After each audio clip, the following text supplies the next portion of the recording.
والصلاة والسلام على رسول الله وعلى آلہ وصحبہ ومن والاه۔ محترم بزرگوں، دوستوں، ماہ و ایام گزرتے ہیں، دن تیزی سے گزرتے ہیں، انسان کو احساس بھی نہیں ہوتا کہ ہمارے آخرت کا سفر قریب آ رہا ہے، ہم آخرت کے قریب ہو رہے ہیں۔ جتنے لمحات انسان کے گزرتے ہیں وہ تو چلے گئے، اب جتنے باقی ہیں وہ اللہ سے قربت کے دن ہیں۔ اپنی زندگی کے جتنے اوقات گزرتے ہیں، آدمی دیکھیے ایام کے گزرنے پر خوشی بھی مناتا ہے، خوشی بھی محسوس کرتا ہے، ایک سال بیت گیا۔ اور اللہ کے نبی صلی اللہ علیہ وسلم کے بارے میں آتا ہے، آپ صلی اللہ علیہ وسلم پیر کے دن روزہ رکھتے تھے۔ آپ سے پوچھا گیا آپ پیر کے دن روزہ کیوں رکھ رہے ہیں؟ تو اللہ کے نبی صلی اللہ علیہ وسلم نے فرمایا یہ میری پیدائش کا دن ہے۔ تو ان کا حال یہ تھا کہ عبادات اور طاعات سے ان کے لمحات بھرے ہوئے تھے۔ وہ سمجھتے تھے کہ دن کا ایک سال بیت گیا تو سمجھیے آخرت سے ہم قریب ہو رہے ہیں۔ کہتے ہیں الموت تحفۃ المؤمن، موت مومن کے لیے تحفہ ہے۔ یہ اقوال ہیں، الموت جسر یوصل الحبیب الی الحبیب، موت ایک پل ہے جو ایک دوست کو دوسرے دوست سے ملاتا ہے۔ تو سمجھیے 7 سال کا ایک مہینہ بیت گیا تو سمجھیے ہم آخرت سے ہم اور قریب ہو رہے ہیں، اللہ کے دیدار کے اور ہم قریب ہو رہے ہیں، جنت کے ہم اور قریب ہو رہے ہیں۔ اپنے اچھے جو ہم نے عمل کیا، برے جو عمل کیے، اس کا نتیجہ ہم جلد بھگتنے والے ہیں۔ تو آدمی کو تیاری کرنی چاہیے۔ جتنی عمر کے لمحات، اب مغرب کا حال یہ ہے، وہاں خوشیاں منایا جاتا ہے، رنگ رلیاں منائی جاتی ہیں، رقص و سرود منایا جاتا ہے۔ ان کے یہاں تصور آخرت کا نہیں، وہ سمجھتے جو کچھ ہے آج ہے، کل کچھ نہیں ہے۔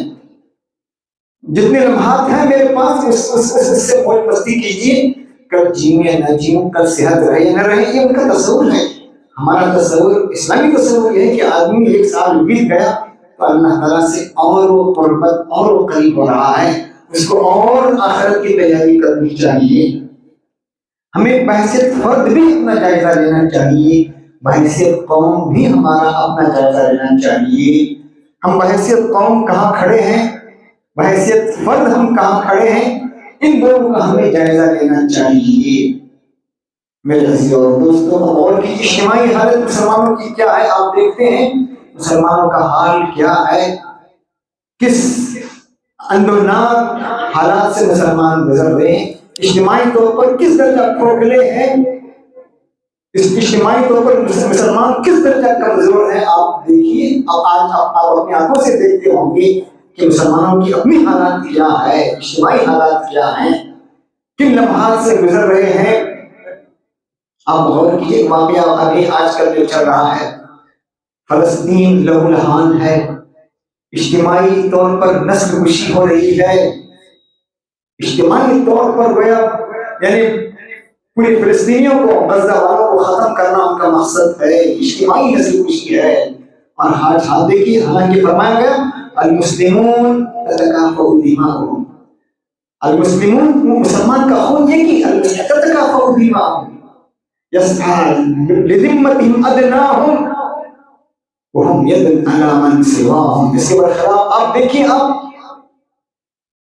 58 مسلم ممالک ہیں اور غزہ لہو لہان ہو رہا ہے ہماری آنکھوں کے سامنے، اور جو ہمارے اندر وہ غیرت ہے مر گئی، بیداری ہی نہیں۔ آپ کو تعجب ہوگا، وہ لڑتے لڑتے مایوس نہیں ہوئے۔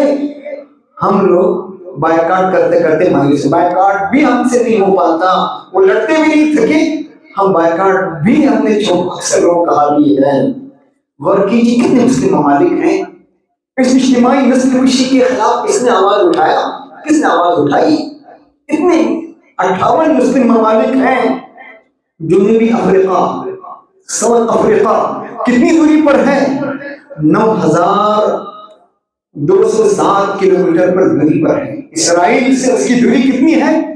9207 کلومیٹر دوری پر ہے، اور اس نے عالمی عدالت پر اس نے مقدمہ اٹھایا، آواز اٹھائی اور کہا ہم نہیں چھوڑیں گے، پورے ویڈیو کلپ سے لے کے تمام چیزیں دلائل کے ساتھ وہ پیش کر رہا ہے.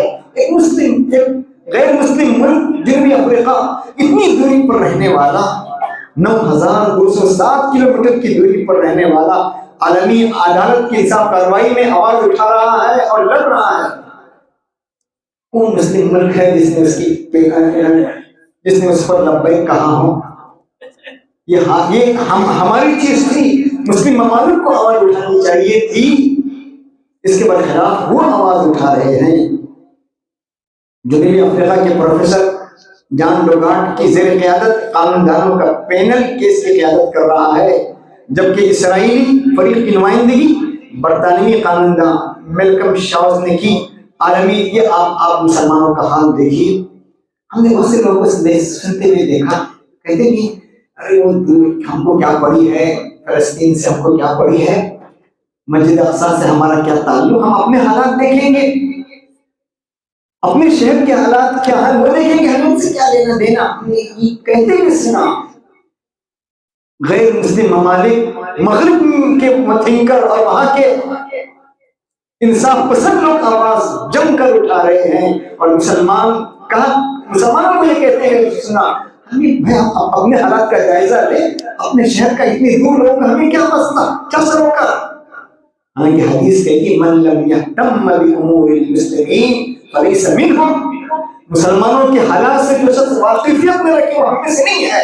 دنیا میں کیا چل رہا ہے، کیا حالات ہو رہے ہیں، مسلمان کن جھمیلوں میں ہیں، کن مصائب میں ہیں، اس کی اگر کوئی فکر نہیں ہے تو سمجھیے اللہ کے نبی کہہ رہے ہیں من لم یہتم بامور المسلمین فلیس منہم. آج ہمارا اپنے مسلم ممالک کا حال یہ ہے، اپنے ہی مسلم ممالک کو توڑنے میں لگے ہوئے ہیں.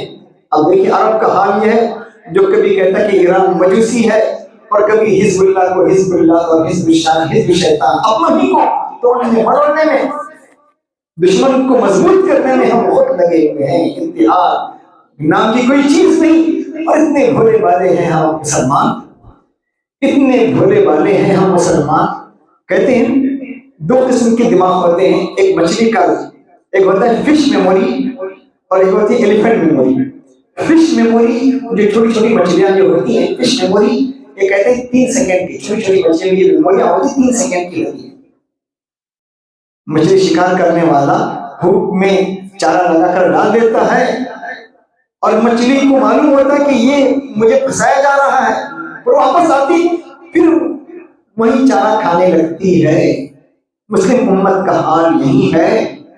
جس طرح ابھی میں نے کہا وہ لڑتے لڑتے نہیں تھکے، ہم احتجاجات کرتے کرتے بائیکاٹ کرتے کرتے ہم تھک گئے، وہ لڑتے لڑتے نہیں تھکے. بس جلد بلا دینے والے.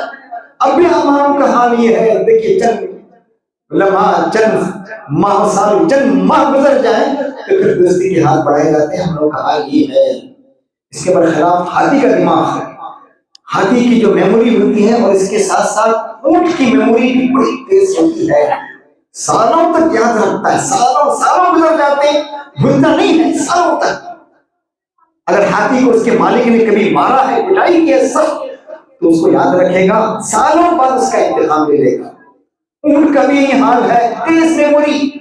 اور یہ حدیث میں فرمایا گیا لا یلدغ المؤمن من جہر مرتین. مومن ایک سوراخ سے 2 مرتبہ ڈھستا نہیں ہے. ایک سوراخ سے 2 مرتبہ مومن ڈھستا نہیں، چوکنا ہو جاتا ہے. یہ ہمارے دشمن ہیں. قرآن نے ہم فلاں کو دشمن کہا ہے. ایسے لوگوں سے احتیاط برتنی چاہیے. یہ چیزیں ذہن میں بٹھا دی جاتی ہے. میرے عزیز اور دوستو، مسلمان خوابوں کی دنیا میں جیتا ہے. ہمارا حال کیا ہے؟ ہم خوابوں کی دنیا میں جیتے ہیں، کرامات کی دنیا میں جیتے ہیں. خود کرتے نہیں ہیں. کہتے ہیں فرشتے اتر جائیں گے، کام ہو جائے گا. فرشتے آسمان سے اتریں گے، ہمارا کوئی طاقت بھی ہماری خرچ نہ ہو، لیکن آسمان سے فرشتے اتریں اور خوابوں پر خوابوں کی دنیا میں، فلاں خواب میں ہم نے یہ دیکھا، یہ ہوتے ہوئے دیکھا. خود کی طرف سے بیداری، آگے بڑھنے کی کوشش، جستجو، یہ ہمارے اندر اجتماعی طور پر نہ ہونے کی، یہ ہماری حال ہے. کتاب اللہ کو ہم نے چھوڑ دیا، کتاب اللہ کو ہم نے چھوڑ دیا، اور کتاب اللہ کو ہم نے صرف ایصال ثواب صرف ایصال ثواب کے لیے رکھ دیا، صرف ایصال ثواب، حصول ثواب اور ایصال ثواب۔ کتاب اللہ ہمارے اندر روح پھونکنے کے لیے آئی تھی، زندہ انسان بنانے کے لیے آئی تھی، ہم نے اسے بھی غور کرنا، اسے ہدایت دینا ہم نے چھوڑ دیا۔ اقبال نے صحیح کہا تھا، بجھی عشق آپ کی اندھیر ہے، بجھی عشق کی آپ اندھیر ہے، مسلمان نہیں رات کا ڈھیر ہے۔ کسی شاعر نے کہا تھا، شور ہے ہو گئی دنیا سے مسلمان نابود، شور ہے ہو گئی دنیا سے مسلمان نابود، مسلمان دنیا میں ہے ہی نہیں۔ ہم یہ کہتے ہیں تھے بھی کہیں مسلمان موجود، ہم یہ کہتے ہیں کہ تھے بھی کہیں مسلمان موجود، وزن میں تم ہو نصارا تو تمدن میں ہنود، یہ مسلمان ہیں جنہیں دیکھ کے شرمائیں یہود۔ آپ دیکھیے مسلمانوں کی جو حالات ہے، جو غزہ کو لہو لہان ہوتے ہوئے دیکھا جا رہا ہے، پھر بھی مسلمانوں کی رگے حمیت ابھی بھی نہیں پڑتی، ابھی بھی سوچ رہے ہیں، ابھی بھی کہا جاتا ہے کہ یہ ان کے بہت سے لوگوں کو کہتے ہیں سنا گیا کہ ان کا ذاتی مسئلہ ہے، ہمارا اپنا مسئلہ نہیں، ہم اپنی طاقت اس میں کیوں جھوکے؟ میرے عزیزوں، بیداری اہم کے ذریعے سے، مہم کے ذریعے سے ہونا چاہیے۔ سال گزرا، ورنہ ہمارا یہ حال ہے، پرانی یعنی نیا سال کیا ہے؟ نئی بوتل ہے اور وہی پرانی شراب۔ سال کیا ہے؟ نئی بوتل پرانی وہی شراب، وہی عادتیں، وہی خصلتیں، وہی ہماری زندگی اسی دھڑلے پر چل رہی ہے، جس سے ہمیں گریز کرنا چاہیے تھا اور اپنے اندر انقلاب اور تبدیلی پیدا کرنی چاہیے تھی، وہ ہمارے اندر ہے ہی نہیں۔ ابدأ بالمہم، اہم چیز سے آغاز کرنا چاہیے۔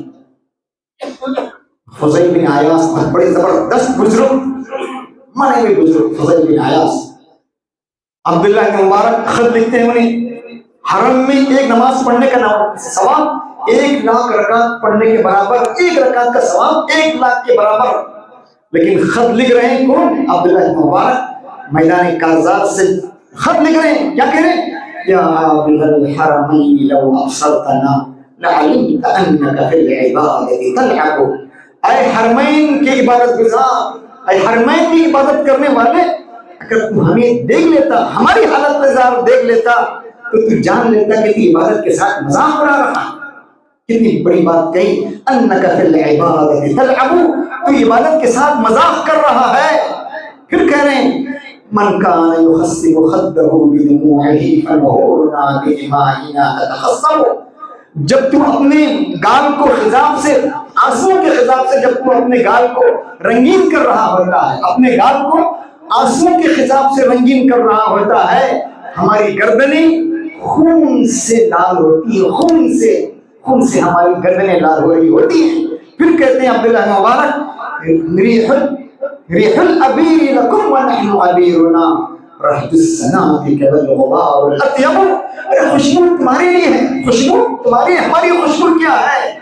تلواروں کی جھنکار اور میدان کارزار کا گرد و غبار، یہ ہماری خوشبو ہے، تمہاری خوشبو یہ ہے، یہ تمہاری خوشبو ہے۔ دیکھا آپ نے فضیل بن عیاض بھی کیسے آدمی، میں اور آپ ہوتا کہہ دیتے یہ آیا ہمیں سمجھانے، میں یہ بزرگ ہوں، میرے بھی حواریین ہیں، کروڑوں میں ہیں، یہ ہمیں سمجھانے آیا ہے۔ نہیں، اپنے پیروں، اپنے مریدین سے، حواریوں سے کہا دیکھ آج اصل عبادت کوئی کر رہا ہے تو فضیل بن عیاض ہے، اصل عبادت کر رہا، یعنی عبداللہ بن مبارک کا جو میدان کرزار میں ہے۔ میرے عزیز، آج ہمارا حال دیکھیے، مسلم امہ کا حال دیکھیے، ہم کس دھڑلے پر ہیں۔ ایک غیر مسلم ملک آواز اٹھا رہا ہے، ڈنک کی چوٹ پر لڑ رہا ہے اور کہہ رہا ہے، جب انہوں نے کہا، جب اسرائیل نے کہا 7 اکتوبر پر حملہ انہوں نے کیا تھا، تو انہوں نے کہا آپ 75 سال سے ان کو تنگ کر رہے ہیں، 75 سال سے آپ نے ان کی ناک میں دم کر رکھا ہے، خون خرابہ کر رہا ہے، 7 اکتوبر ابھی مجبور ہو کر انہوں نے کیا تھا، لیکن انجم ہے کہ کسی مسلم ملک نے ساتھ نہیں دیا، کسی مسلم ملک نے آواز اٹھانے کی کوشش نہیں کی۔ میرے عزیزوں، ماضی کے مطالعے کی ضرورت ہے۔ اب مغرب کا حال یہ ہے، ان کے پاس ماضی کی کوئی اہمیت نہیں، فیوچر کی بھی کوئی اہمیت نہیں، ہمارے یہاں ماضی کی بھی اہمیت ہے، فیوچر کی بھی اہمیت ہے۔ ماضی سے سبق لینا ہمیں قرآن سکھاتا ہے۔ مغرب کا حال کیا، وہ کہتا ہے پاسٹ کیا ہے، ہسٹری ہے، فیوچر مسٹری ہے، پریزنٹ گفٹ ہے، یہ وہ کہا ہے۔ ہمارے یہاں نہیں، ہمارے یہاں ماضی کا جائزہ لیا جاتا ہے، ماضی سے سبق سیکھا جاتا ہے، ماضی کا مطالعہ کیا جاتا ہے، کہاں کہاں نقصان ہوا، کہاں کہاں ہم دھوکہ کھا گئے، کہیں ہمارا ذہن دماغ مچھلی کا دماغ مچھلی کی میموری تو نہیں ہے، یہ جائزہ لے کر تاریخ میں کہاں کہاں ہم پھنسے، کہاں پھنسایا گیا، یہ مسلمانوں کا حال ہونا چاہیے۔ ان کے پاس فیوچر کے لیے کوئی اہمیت نہیں، موج مستی کرنا یہی سے فائدہ اٹھانا ہے۔ میرے عزیز، ایجابی بننے کی ضرورت ہے، پوزیٹو بننے کی ضرورت ہے، پوزیٹو بننے کی ضرورت ہے، اللہ سے مدد لینے کی ضرورت ہے، اور آگے بڑھنے کی ضرورت ہے۔ جس طرح بھی میں نے کہا، مہم اللہ کی حرام کردہ چیزوں سے آج ہمارا حال یہ ہے، تہجد میں بھی اٹھتے ہیں، تہجد میں بھی اٹھتے ہیں، تہجد میں بھی، نمازوں میں بھی پہلی سب پر رہتے ہیں، لیکن کسی کا مال ہڑپ کیا ہے، کسی کی رائے ہے، کسی کی جائیداد دبائی ہے، کسی کو دھوکہ دیا ہے، کسی کو تکلیف دی ہے، یہ ہماری عبادت تھی، یہ ہماری روزے، یہ حج، کوئی حیثیت نہیں۔ اتق المحارم، اللہ کی حرام کردہ چیزوں سے بچ۔ اب بھی ہم دیکھتے ہیں کتنی دھوکہ دہی ہو رہی مسلمانوں میں، کس نام سے لوٹا جا رہا ہے، کبھی بینک اکاؤنٹ کے نام سے، الگ الگ طریقے حرام کے، اور یہی لوگ ہم دیکھتے ہیں تہجد بھی پڑھنے والوں کو ہم نے دیکھا، اور اجتماعات میں بھی آگے رہنے والے لوگوں کو لوٹا، لوگوں کی حالت انہوں نے خراب کر دی، لوگوں کو کلاش بنا دیا، پھر اپنی عبادت پر فخر ہے۔ اتق المحارم، اللہ کی حرام کردہ چیزوں سے بچ، سب سے بڑا متقی بنے گا۔ صرف فرائض بھی ادا کر لے، اللہ کی حرام کردہ چیزوں سے بچ جائے، تو ہم سے بڑا عبادت گزار کوئی نہیں ہے۔ استعین باللہ ولا تعجز ولا تقل انی فعلت كذا وكذا لكنت كذا وكذا ولكن قل قدر الله ما شاء فعل۔ تقدیر کا رونے کے بجائے آگے بڑھ کر محنت کرنے کی ضرورت ہے، تقدیر کو دعاؤں کے ذریعے سے، محنت کے ذریعے سے بدلنے کی ضرورت ہے۔ شاعر کہتا ہے اذا كنت ذا رأي فكن ذا عزيمة فإن فساد الرأي أن تتردد۔ یعنی عزم والا یہ ہے کہ آدمی آگے بڑھتا جاتا ہے، پیچھے نہیں ہٹتا، پیچھے آگے بڑھتا جاتا ہے۔ پیچھے ہٹنے والا یہ کہ اس کے رائے کے اندر فساد ہے۔ علامہ ابن قیم کہتے ہیں النیت الصالحہ والہمت العالیہ اذا اجتمعا بلغ العبد غایۃ المراد۔ بلند ہمتی، نیک نیتی، اگر یہ دو چیزیں جمع ہو جائیں تو مسلمان اپنے منزل مقصود کو حاصل کر لیں۔ جس طرح خشی کی جاتی دو درختوں کو ملا کر ایک نیا پھل وجود میں آ جاتا ہے، تو بلند ہمتی اور نیک نیتی اگر اس کی کشیدہ کاری ہو جائے، قلم کاری ہو جائے، تو انسان کہاں سے کہاں پہنچ جائیں۔ میرے عزیز، اللہ کی عبادت، وَاعْبُدْ رَبَّكَ حَتَّىٰ يَأْتِيَكَ الْيَقِينُ، اللہ کی عبادت یہ ہے کہ اللہ کی عبادت بھی کی جائے، اللہ تعالیٰ نے جن چیزوں سے روکا ہے اس سے بھی آدمی بچیں۔ وَسَارِعُوا إِلَىٰ مَغْفِرَةٍ مِّن رَّبِّكُمْ وَجَنَّةٍ عَرْضُهَا السَّمَاوَاتُ وَالْأَرْضُ سَابِقُوا إِلَىٰ مَغْفِرَةٍ مِّن رَّبِّكُمْ۔ یہ آگے بڑھنے کا زمانہ ہے، دوڑ میں، نیکی کے دوڑ میں، بھلائی کے دوڑ میں آگے بڑھنے کا زمانہ ہے، پیچھے ہٹنے کا زمانہ نہیں ہے۔ جتنا آدمی آگے بڑھے گا وہاں پہنچ جائے گا، جتنا پیچھے رہے گا۔ آج مسلمان کی حالت کیا ہے؟ ہر فیلڈ میں پیچھے، ہر فیلڈ میں پیچھے، ہر معاشی ترقیات میں، ہر چیز میں مسلمان پیچھے ہے۔ شاعر کہتا ہے اے شاعران قوم زمانہ بدل گیا، پر مثل زلف یار تمہارا نہ بن گیا، پیٹو گے کب تلک سر رہا تم لکیر کو، بجلی کی طرح سام تڑپ کر نکل گیا، اٹھو مگر نہ حشر نہیں ہوگا پھر کبھی، دوڑو زمانہ چال قیامت کی چل گیا۔ ایک تم کے جم گئے ہو جمادات کی طرح، سب آگے بڑھ رہے ہیں، ایک تم کے جم گئے ہو جمادات کی طرح، ایک وہ کہ گویا تیر کمان سے نکل گیا۔ وہ آگے بڑھ رہے ہیں، ہم مسلمان ہر جگہ پیچھے، تعلیم میں، ایجوکیشن میں، اور ہم ایک دوسرے کو یعنی آگے بڑھنے کی دوڑ میں آگے بڑھنے کی بجائے کھینچنے کی ہم کوشش کرتے ہیں۔ میرے عزیزو، سال بدل گیا، ہمارے اپنے اندر تبدیلی کرنے کی ضرورت ہے، ورنہ پھر وہی پرانی بوتل، یعنی وہی نئی بوتل پرانی شراب والا معاملہ ہوگا۔ سال تو ایک نیا ہے، لیکن ہمارے کرتوت، ہماری کارستانیاں، ہمارے اعمال وہی ہیں جو پہلے تھے، ہمارے اندر ہم نے تبدیلی نہیں پیدا کی۔ ان اللہ لا یغیر ما بقوم حتی یغیروا ما بانفسہم۔ کوئی بات ہے جو نام کے سامنے پہ اللہ تعالیٰ مجھے کوئی بڑا بہت کی توفیق دے۔ آخر دعوانا الحمدللہ رب العالمین۔